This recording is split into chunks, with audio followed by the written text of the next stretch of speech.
हमारा इतिहास और नागरिक जीवन, कक्षा 7, पाठ 8, मुगल साम्राज्य की स्थापना। प्रारंभिक मुगल शासक। 1526 से 1556 ईस्वी। दिल्ली सल्तनत की शक्ति शनय शनय क्षीण हो रही थी। फलस्वरूप देश की राजनीतिक एकता छिन्न भिन्न हो गई थी। अनेक राज्यों का उदय हो गया था। इनमें कोई ऐसा राज्य नहीं था जो देश की रक्षा के लिए अन्य राज्यों को एकता के सूत्र में बांध सकता और उनका नेतृत्व कर सकता। राजनैतिक एकता के अभाव में बाबर को भारत पर आक्रमण करने का सुअवसर प्राप्त हुआ। बाबर 1526 ईस्वी से 1530 ईस्वी। बाबर के पिता तैमूर तथा माता चंगेज़ खां के वंश के थे। बाबर का पिता उमर शेख मिर्जा मध्य एशिया की छोटी सी रियासत फरगना का शासक था। यह एक उपजाऊ प्रदेश था। हरे भरे चारागाह, उत्तम जलवायु एवं फलों के बागान यहीं की मुख्य विशेषता थी। अपने पिता की मृत्यु के बाद बाबर फरगना का शासक बना। उस समय उसकी आयु लगभग 11 वर्ष थी। सिंहासन पर बैठते ही बाबर को अनेक कठिनाइयों का सामना करना पड़ा। वह अपने पूर्वज तैमूर के राज्य समरकंद को भी जीतना चाहता था। उसने काबुल पर अपना अधिकार जमाया और वहां से वह भारत की ओर आकर्षित हुआ। मुगल तो महान शासकों के वंशज थे। माता की ओर से वे चीन और मध्य एशिया के मंगोल शासक चंगेज खान के उत्तराधिकारी थे। पिता की ओर से वे ईरान, इराक एवं वर्तमान तुर्की के शासक तैमूर के वंशज थे। बाबर का भारत पर आक्रमण। इब्राहिम लोदी के विरोधी बाबर की सहायता से अपना स्वतंत्र साम्राज्य स्थापित करने की योजना बनाने लगे। उधर बाबर स्वयं भारत पर अधिकार करना चाहता था। इसके लिए उसने अपनी सेना को भली भांति तैयार किया। उसने अपना तोपखाना भी सुसज्जित कराया। इसी समय पंजाब के गवर्नर दौलत खां लोदी ने उसे दिल्ली पर आक्रमण करने के लिए आमंत्रित किया। 1526 ईस्वी में पानीपत के मैदान में बाबर का सामना इब्राहिम लोदी से हुआ। बाबर के पास तोपें थीं जो भारत के शासकों के पास नहीं थी। उसके पास कुशल घुड़सवार भी थे। उसकी सेना छोटी थी परंतु अच्छी तरह प्रशिक्षित थी। बाबर एवं उसकी सेना को अनेक युद्धों के अनुभव थे। उसने बड़ी कुशलता से अपनी सेना का संचालन किया। बाबर की विजय हुई। इब्राहिम लोदी लड़ाई में मारा गया। इसी के साथ लोदी वंश का अंत हो गया और भारत में एक नए वंश मुगल वंश की स्थापना हुई। बाबर और राजपूत। चित्तौड़ के महाराणा संग्राम सिंह बाबर के सबसे शक्तिशाली शत्रु थे। ये राणा सांगा के नाम से अधिक प्रसिद्ध थे। बाबर ने स्वयं राणा सांगा के बारे में लिखा था कि राणा सांगा ने अपनी वीरता के बल पर भारत में उच्च स्थान प्राप्त किया था। खानवा का युद्ध। 1527 ईस्वी को राणा सांगा और बाबर के मध्य खानवा का युद्ध हुआ। युद्ध में बाबर की विजय हुई। इस युद्ध के परिणाम स्वरूप राजपूतों की शक्ति और प्रतिष्ठा का प्रभाव समाप्त हो गया। मुगल वंश की नींव सुदृढ़ हो गई। राजपूतों का दिल्ली पर अधिकार करने का सपना अधूरा रह गया। इसके बाद बाबर ने चंदेरी के शासक मेदिनी राय को चंदेरी के युद्ध 1528 ईस्वी में तथा अफगान सरदारों को घाघरा 1529 ईस्वी के युद्ध में पराजित कर भारत में मुगल साम्राज्य को सुदृढ़ बनाया। बाबर का चरित्र। बाबर को कलम और तलवार दोनों का सिपाही कहा जाता है। सैनिक कार्यों के साथ साथ वह साहित्य के प्रति रुचि रखता था। उसे तुर्की एवं फारसी भाषा तथा साहित्य का अच्छा ज्ञान था।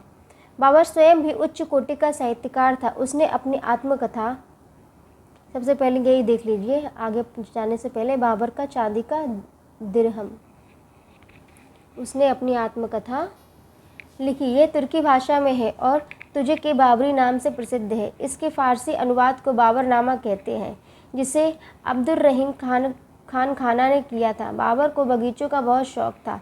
उसने आगरा तथा लाहौर के आसपास कुछ बगीचे लगवाए। 26 दिसंबर 1530 को बाबर की मृत्यु हो गई। हुमायूं 1530 से 1540 ईस्वी तथा 1555 से 1556 ईस्वी।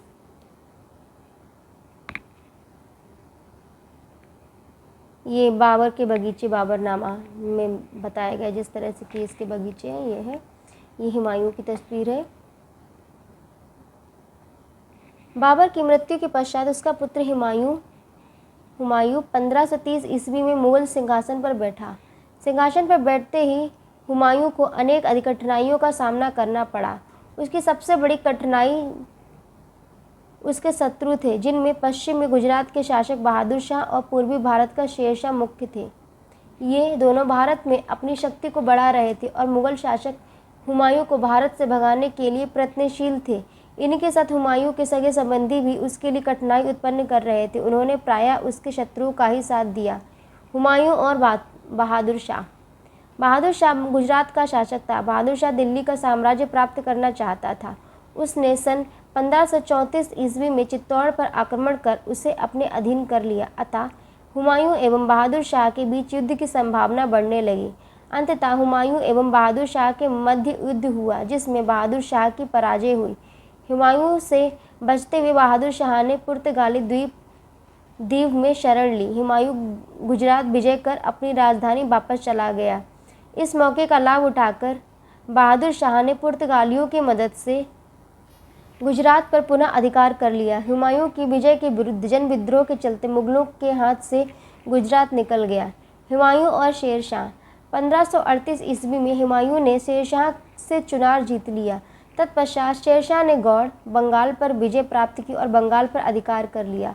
शेरशाह के बढ़ते हुए प्रभाव से हुमायूं सशंकित हुआ। हुमायूं मुंगेर के पास गंगा को पार करके शेरशाह की ओर बढ़ा। 1539 ईस्वी में चौसा नामक स्थान पर हुमायूं तथा शेरशाह के मध्य भीषण युद्ध हुआ। युद्ध में परास्त हुमायूं ने किसी तरह अपनी जान बचाई। अपनी पराजय का बदला लेने के लिए हुमायूं ने अपनी सेना के साथ कन्नौज नामक स्थान पर शेरशाह से मुकाबला किया। इस युद्ध में हुमायूं की पराजय हुई। शेरशाह ने आगरा तथा दिल्ली पर अपना अधिकार कर लिया। वह शेरशाह सूरी के नाम से भारत का शासक बना। हुमायूं सिंध होते हुए फारस चला गया। हुमायूं की वापसी 1555 ईस्वी। शेरशाह द्वारा स्थापित साम्राज्य शेरशाह की मृत्यु के बाद दिन प्रतिदिन कमजोर होता गया। हुमायूं ने दिल्ली को पुनः प्राप्त करने के लिए प्रयास शुरू कर दिए। फारस के शासक की मदद से हुमायूं ने कंधार, पंजाब, आगरा और दिल्ली पर कब्जा कर लिया। हुमायूं ने दिल्ली में एक मदरसा तथा ग्वालियर में तराशे हुए पत्थरों का किला बनवाया। 1556 ईस्वी में जब वह शेर मंडल पुस्तकालय की सीढ़ियों से उतर रहा था, तभी लड़खड़ा कर गिर गया और उसकी मृत्यु हो गई। यह हुमायूं का मकबरा। भारत में मुगल वंश की नींव बाबर ने डाली थी, जिसके आधार पर मुगलों ने भारत में लगभग 200 वर्षों तक शासन किया। तुझे के बाबरी। हिंदुस्तान एक विचित्र देश है और हमारे इलाकों को देखते हुए एक नई दुनिया है। इसके पहाड़, दरिया, जंगल और रेगिस्तान, इसके कस्बे, इसके खेत, इसके जानवर और पौधे, इसके लोग और भाषाएं, इसकी वर्षा और हवाएं सभी भिन्न है। यहाँ की खुशगवार बात यह है कि यह एक बड़ा देश है और यहाँ सोने चांदी का ढेर है।